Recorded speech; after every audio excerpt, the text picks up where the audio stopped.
Assalamualaikum warahmatullahi wabarakatuh. Perkenalkan, nama saya Haikal Gilang Anarki. Kita akan membuat konten yang bermanfaat dulu. Sebelum kalian menonton videonya, mari kita tekan subscribe, like, and comment. Di sini kita akan menjelaskan bagaimana listrik bisa terjadi. Untuk yang kita gunakan selama ini itu listrik yang menemukan adalah Michael Faraday, seorang ahli fisika pada tahun 1831. Dia menemukan prinsip timbulnya GGL induksi, motor listrik, generator listrik, dan transformator. Jika tidak ada beliau, mungkin kita akan menggunakan lilin saat malam. Yang Michael Faraday temukan adalah sebuah gulungan kawat yang dihubungkan ke multimeter dan sebuah magnet yang digerakkan ke kiri dan ke kanan, maka akan timbul tegangan induksi pada saat magnet digerakkan. Tegangan yang muncul disebut GGL induksi dan arusnya disebut arus induksi. Jadi coba kita lihat gambar A, B, dan di bawah. Yang dia pegang itu adalah magnet N dan S. Jadi itu adalah magnet. Yang garis keluar dari magnet itu adalah medan magnet. Kemudian yang I itu adalah kumparan. Yang bulatan I itu adalah kumparan dan arahnya itu adalah arah arus. Ketika magnet itu dimajukan maupun dimundurkan seperti yang di bawah, maka timbullah arus induksi. Arus tersebut mengalir dari kumparan yang bulat itu keluar. Jadi multimeternya akan menunjukkan bahwa ini ada arus atau tegangan di kumparan. Coba kita lihat itu ketika dia menggerakkan, apalagi kalau misalkan menggerakkannya lebih cepat, maka arus dan tegangannya akan lebih besar. Dan juga kumparannya lebih banyak, maka tegangannya akan juga lebih besar. Kemudian jenis arus listrik itu ada dua, arus listrik DC dan arus listrik AC.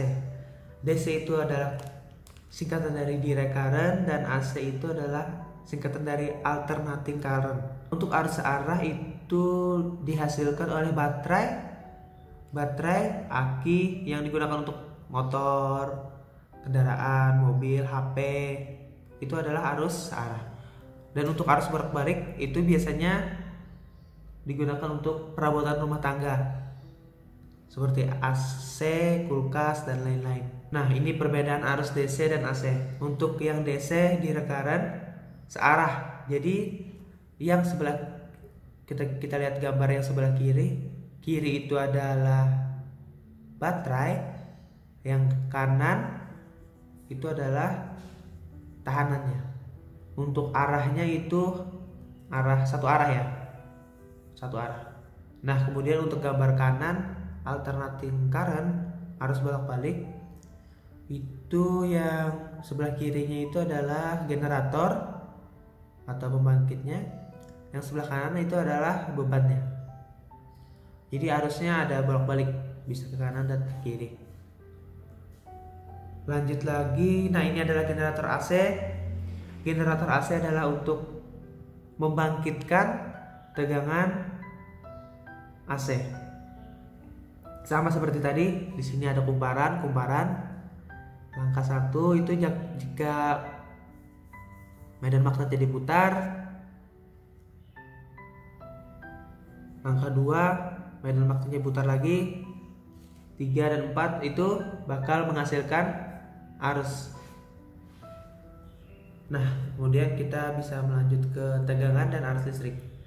Pengertian dari tegangan listrik adalah gaya yang mendorong elektron-elektron untuk berpindah atau bergerak di sepanjang menghantar.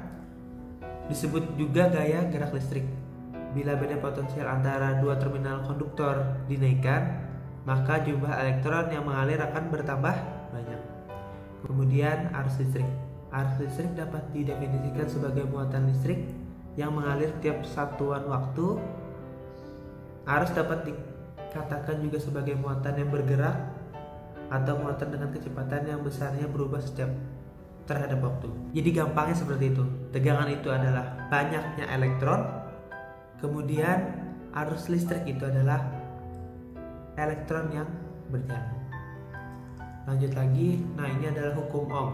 Di sini adalah rumus untuk kelistrikan, hukum Ohm.